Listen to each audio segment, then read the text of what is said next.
नेपालको राजनीतिमा केपी ओलीबाट मुर्रा भित्रिन्छ र भारतीय प्रधानमन्त्री नरेन्द्र मोदीसँग घनिष्ठ सम्बन्ध भएकी प्रचण्डबाट सबै दलहरू एकै ठाउँमा लगेर समेट्ने काम हुन्छ।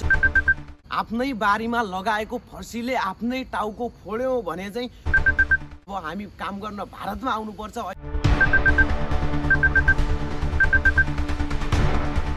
नेपालको राजनीतिमा केपी ओलीबाट मुर्रा भित्रिन्छ, प्रचण्डबाट सबै दलहरू एकै ठाउँमा लगेर समेट्ने काम हुन्छ र शेरबहादुर देउवाबाट विदेशी महँगा ब्रान्डका दारूहरू भित्रिन्छन् र चक्ना खाएका लिस्टहरू पनि भित्रिन्छन्। अब माधव कुमारलाई ताज्जुब लाग्छ अरे, अब डाक्टर बाबुराम भट्टराईलाई त झन् के लाग्ने हो, के लाग्ने हो, के लाग्छ सबैलाई आफ्नो आफ्नो अनेक थरी लाग्छ भने चाहिँ वर्षौंदेखि भारतको कब्जामा रहेको विवादित क्षेत्र कालापानी लिम्पियदुरा लिपुलेकको बारेमा अहिलेसम्म कसैले चुइक्क बोलेका छैनन्। यो बोल्नुपर्ने विषयमा नबोलिकन दलहरू समेटेर चुनाव नजिकै छ, मलाई जित्नु छ भनेर उफ्रिनेहरू धेरै देखिए। अब कुरा गरौँ प्रधानमन्त्री सुशीला कार्कीको भारतीय प्रधानमन्त्री नरेन्द्र मोदीसँग एकदमै राम्रो घनिष्ठ सम्बन्ध छ भनिएको थियो र चर्चामा पनि आएको थियो। यो विषय जेनजी प्रदर्शन सेलाइसकेपछि यो विषय यसरी चर्चामा आएको थियो र भारतीय प्रधानमन्त्री नरेन्द्र मोदीसँग घनिष्ठ सम्बन्ध भएकी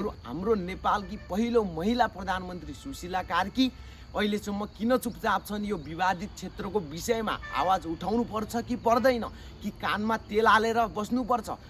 अब सबै नयाँ दलहरूको लागि, सबै हामी बोल्छौँ हामी गर्छौँ भन्नेहरूको लागि मैले पनि यो समाचार यहाँबाट गरेर फुकिदिएँ। अब तपाईँहरूले पनि आफ्नो आफ्नो कुन ठाउँमा हुनुहुन्छ त्यो ठाउँबाट यो विषयलाई फुक्ने प्रयास गर्नुहोस्, किनकि उहाँहरूको कानसम्म पुगोस्। अब कानसम्म पुगे पनि उहाँहरू मौन हुनुहुन्छ होला र कानसम्म नपुगे पनि हामी समाचार लेखेर यस्तो छ, यो समस्याको समाधान होस् भनेर काग परेवा र चरा चुरुङ्गीहरूका पट्टामा चिठी बाँधेर तपाईँलाई पठाइदिउँला।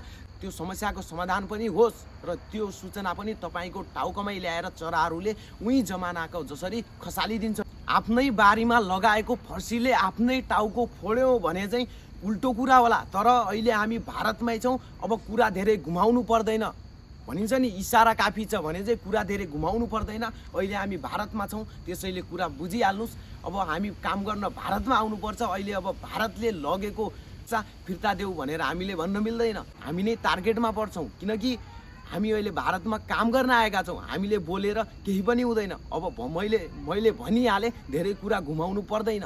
आफ्नै बारीमा लगाएको फर्सीले आफ्नै टाउको फोड्यो भने चाहिँ हामी अहिले भारतमा काम गर्न आएका छौँ र भारतकै नाकको डाँडीमा हान्ने काम त गरिदिनु भएन नि, किनकि उनीहरूले पनि लखटिदेलान् हामीलाई यहाँबाट। अब भारतीय प्रधानमन्त्री नरेन्द्र मोदीसँग घनिष्ठ सम्बन्ध भएकी नेपालको पहिलो महिला प्रधानमन्त्री सुशीला कार्की अहिलेसम्म किन चुपचाप हुनुहुन्छ? तपाईँको घनिष्ठ सम्बन्ध यही नै होला सायद। अब घनिष्ठ सम्बन्ध भएको मान्छेले यो विषयमा कुरा त उठाउनु पर्यो नि। अब तपाईँको क्लासमा तपाईँकै साथी कसैले पेन चोरी दियो भने ए साथी मेरो पेन दे भनेर भन्नुपर्छ कि भन्नु पर्दैन? अब सुशीला कार्कीले पनि त्यसै गरी साथी हाम्रो नक्सा फिर्ता देऊ न भनेर भन्न आवश्यक छ। नेपाली प्रधानमन्त्रीहरूले नेपाल आमा कि जय भन्नुपर्ने ठाउँमा प्रधानमन्त्री नरेन्द्र मोदीले भारत माता कि जय भनेका छन्।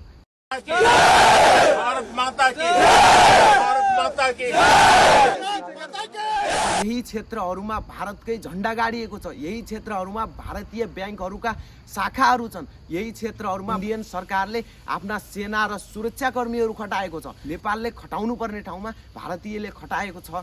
अब यो सिमाना हाम्रो हो भनेर पनि कसरी भन्ने? हुन त दर्जनौं प्रमाणहरू होलान्, तर ती प्रमाणहरू हुँदाहुँदै पनि चुपचाप छ। त्यही गरी प्रधानमन्त्री सुशीला कार्कीले चुपचाप बसेर सरकार चलाइरहने हो भने